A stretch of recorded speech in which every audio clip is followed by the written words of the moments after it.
you struggle to write melodic riffs for your awesome songs? Do the ideas that you come up with just fall short of being anything melodic? Do they just sound like basic caveman chug-chugs without any kind of emotion? Well, do not worry, do not fret, my friends. I am here to help. Today I'm going to show you exactly how to write some simple melodic riffs that are going to keep you satisfied and keep the creative juices flowing and your audience's heads banging. So sit down right there, lay down right there, stand there, whatever you're doing, just stick around to the end of the video so that you can start writing some of your own awesome melodic guitar riffs. Today we're going to be using some examples from a recent single that I released called Into Hell. It's based around the awesome video game Helldivers 2. If you know nothing about that, whatever. There's a link down in the description and a card up above if you want to go listen to that. But we're going to listen to some of the riffs I wrote for this because they've got some melody to them, and I'm going to show you exactly what I was thinking behind writing these riffs. So the first riff I'm going to take a look at sounds a little bit like this.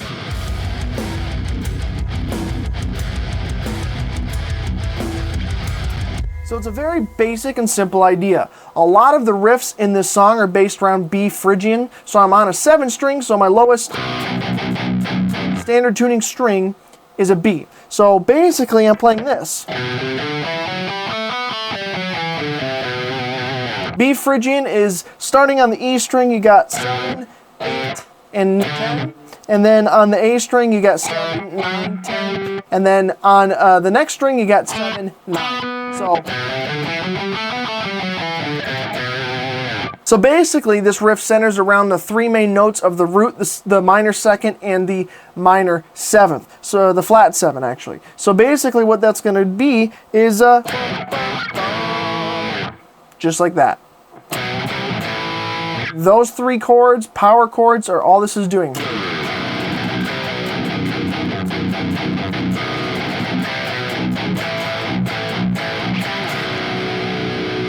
Super simple. It's not anything crazy complicated. It's on a Phrygian, typical heavy metal scale kind of sound, and it works for this riff. And all I did was use 3 awesome notes: root, minor 2nd, and then the flat 7, and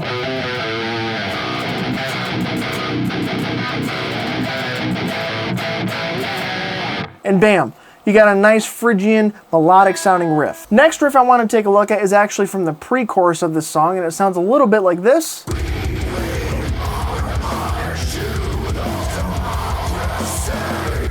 And basically what I'm doing there is just climbing up the B minor, B natural minor. So we're drifting away from Phrygian like we were in for the first bit of the riff, for the first riff that we played. But we're going to shift into natural minor. So basically from playing the Phrygian scale that we played on earlier, you're going to take the 2nd note and shift it up by 1.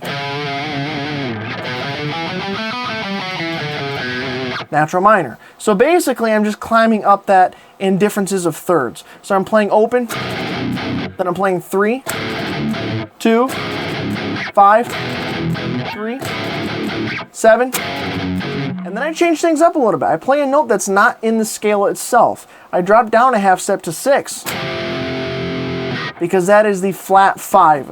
It helps make the tritone. It's like the devil's chord. It's really, really highly used in metal stuff, you know. And it fit really well to drop a half step. I like doing that in a lot of my riffs, but basically that's all I'm doing. I'm climbing the natural minor scale and I end on a flat 5.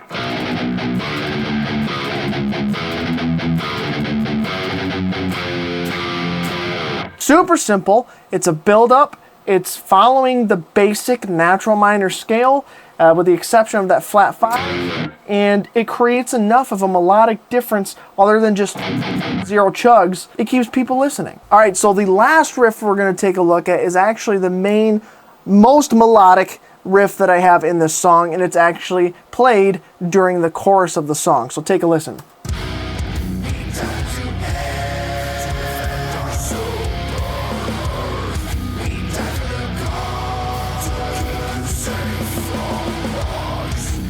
So this again goes back to the natural minor scale, but there is an exception with this chorus that may throw you off that I do outside of the normal scale.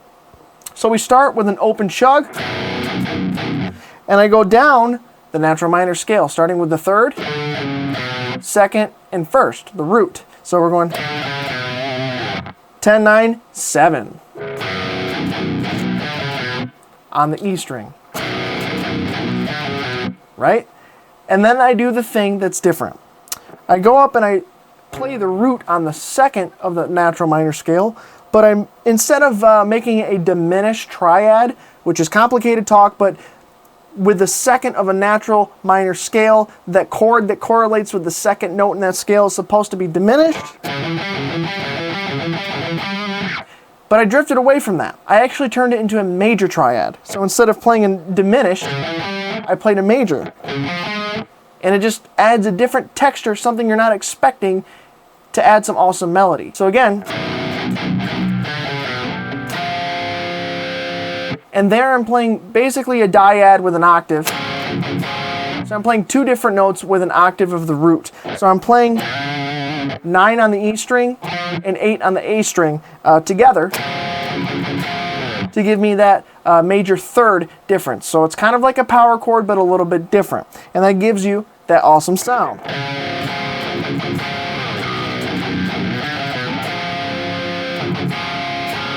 Then I basically repeat things, but I change the chord that I play at the end. So we do another. This time we go to a minor triad of the root, actually, of all things. And we're going to play 7 on the E string. We're going to play 5 on the A string. And that gives you the minor third. And then I'm actually playing the octave of the root, 2 frets above, 2 strings up from the root, just to fill out the chord. So we went from a major to a minor sound. So to recap slow,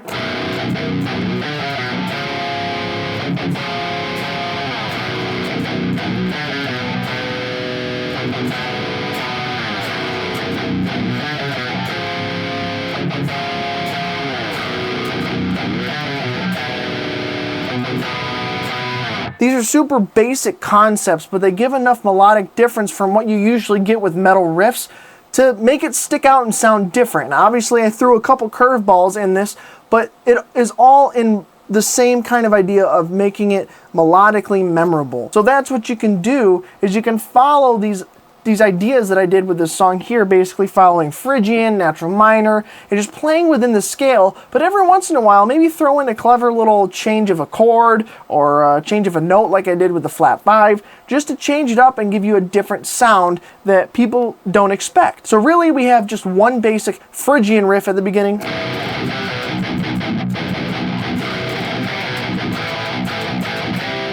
We have a simple climb up the natural minor scale and a difference of thirds.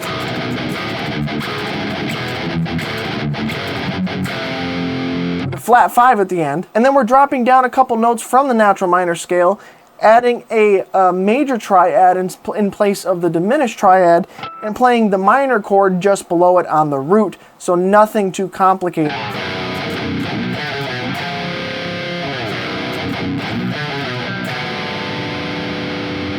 And these are just really basic, simple ideas, but obviously when you implement them correctly, it can have a huge effect on your audience and the people that are listening to your music. It doesn't have to be some crazy, complicated Lydian sharp 5, anything crazy. It doesn't need to be majorly complicated music theory. You can do some simple stuff and use it correctly, and it has a very, very, very strong effect. The basic things that I want you to take away from the riffs that I'm showing you today are that even though it may seem super complicated, it's really not. As long as you follow scales and maybe every once in a while change things up and throw a curveball in there, you can make some really cool sounding riffs. And all you gotta do for music theory is know a couple scales. That's really it. I really didn't do anything crazy complicated with the song, and I think this is one of my favorite songs I've written in the last handful of years, and it's melodically full of interesting ideas, and all I did was do some basic stuff. Key takeaway, Phrygian is always a good choice with metal. Just don't overuse it because everybody else uses it, but it can give you a really awesome dark sound. Natural minor is also very, very good. Minor sad, minor evil. It makes for good chunky metal riffage. Follow it in different ways, come up with different patterns, and you'll come up with something cool eventually. Lastly, every once in a while change up a note. Throw something different in there. Change the chord. If it's supposed to be a diminished chord, make it a major chord like I did here. If it's supposed to be a minor chord, make it diminished or make it augmented. And that gets into more complex music theory, but just change things up every once in a while. It might surprise you what you experiment with and what kind of sounds you can produce by doing so. If this was helpful for you, let me know down in the comments. Otherwise, watch the videos on your screen, and I will see you in the next video.